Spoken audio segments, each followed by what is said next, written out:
Since Russia's full-scale invasion of Ukraine in February 2022, what began as a rapid military campaign has become the bloodiest conflict in Europe since World War II. Across 4 years of war, Russia's battlefield losses have grown relentlessly from unprecedented Ukrainian resistance. Multiple independent trackers now estimate total casualties, killed and wounded, at a staggering 1.2 million. In the opening months of the war, Russia's advance was expected to overwhelm Ukraine in days. Instead, Ukrainian forces repelled the initial onslaught, holding Kyiv, defending Kharkiv, and forcing Russian withdrawals across multiple fronts. Behind the staggering casualty figures lies a deeper toll. Analysts now estimate that nearly 500,000 Russian troops have been killed in action.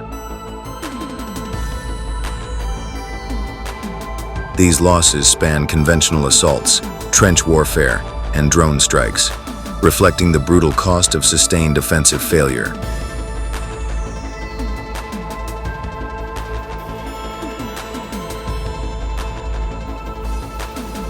Russia entered the war with legacy doctrine, tanks, bombers, and massed infantry formations built for rapid maneuver.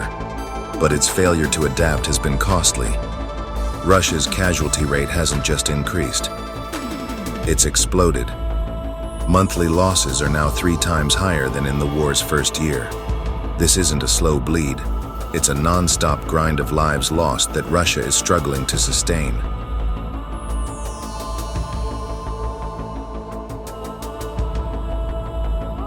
Facing a larger and better equipped adversary, Ukraine was forced to innovate out of sheer desperation.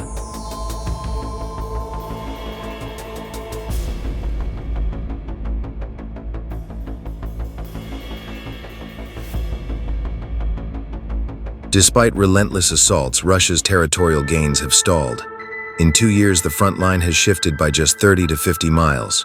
Today, Moscow controls roughly 1/5 of Ukraine, but at enormous cost.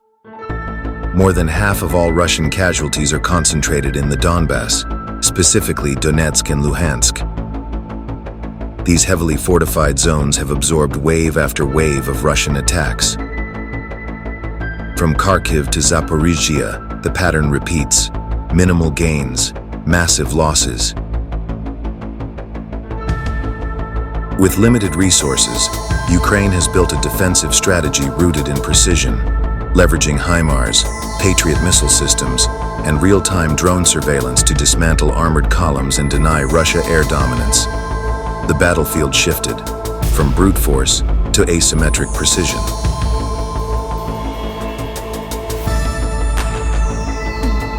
Russia's eastern offensive has become a slow-motion disaster. In March 2025, Moscow seized just 143 square kilometers, less than 5 kilometers per day.